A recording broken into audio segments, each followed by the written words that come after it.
Salut tout le monde.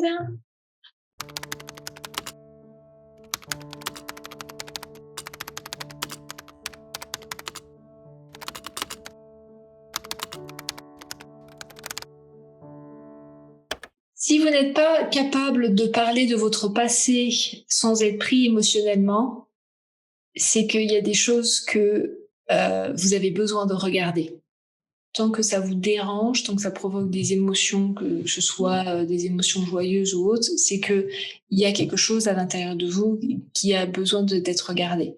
À partir du moment où on peut parler de son passé parce que c'est réglé, entre guillemets, donc du coup il y a une forme de fluidité et je peux en parler toute la journée et tout va bien, c'est que là c'est vraiment réglé. Tu vois, à partir du moment où tu parles de tes trahisons passées, et que ça provoque quelque chose à l'intérieur de toi, c'est que il y a un truc, il y a encore un grain de sable. Mais tu pourras réellement passer à autre chose le jour où le feu sera éteint. Parce que tant que le feu n'est pas éteint, il y a une forme d'auto-sabotage, où il y a une forme de punition, où il y a quelque chose qui te ramène en arrière. D'autant plus si tu ressens de la culpabilité ou autre, parce que là, tu peux même aller dans une forme de punition envers toi-même. Donc, t'empêcher de développer ton activité, t'empêcher de t'épanouir, t'empêcher de prendre ta place. C'est ce que beaucoup ici vivent. Vous ne vous sentez pas comme des êtres innocents et pour le coup, vous vous punissez. Le point numéro 1, c'est accepter que vous êtes innocent. Pour accepter que vous êtes innocent, vous avez besoin d'accepter que l'autre en face est innocent. Et pour accepter que l'autre en face soit dans une posture d'innocence, vous avez besoin d'accepter que l'abandon, la trahison, le mensonge et autres font partie de la vie, tout comme la mort fait partie de la vie. C'est ça que c'est pas évident à accepter que l'autre ait fait du mal aussi à ton enfant, quoi, tu vois. Point numéro 1, tu ressens cette trahison parce que tu avais des attentes. Tu as placé sur l'autre une étiquette bien particulière, sortie de cette étiquette.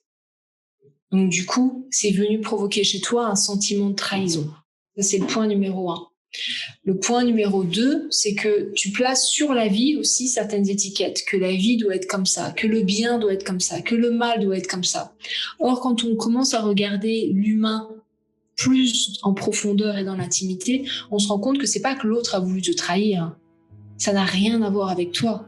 Ça a à voir avec le fait que l'autre, à un moment donné, il avait des besoins qui n'étaient pas nourris. Donc, il était comme une plante sans eau. Il a eu besoin d'aller chercher cette eau. Et cette histoire de morale, de c'est bien, de c'est pas bien, fait que je ne peux pas y aller. Donc, du coup, on se restreint.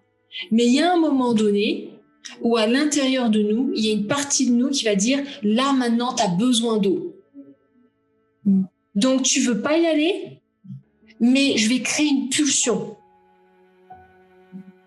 Votre problème, c'est que vous voyez l'humain, vous vous dites dans votre idée, l'humain doit être beau, l'humain doit être lumineux, l'humain doit toujours être parfait. Et personne n'est parfait, personne n'est toujours beau, et personne ne fait toujours de belles choses. Parce que des fois, on a des besoins qui sont pas nourris, et on est pris dans une forme de morale, et du coup, ça vient nourrir notre culpabilité.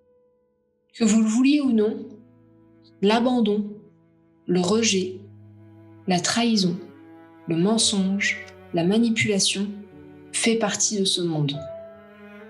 Tout comme la mort fait partie de ce monde. Et tant que vous n'acceptez pas ça, vous êtes dans une forme de fuite.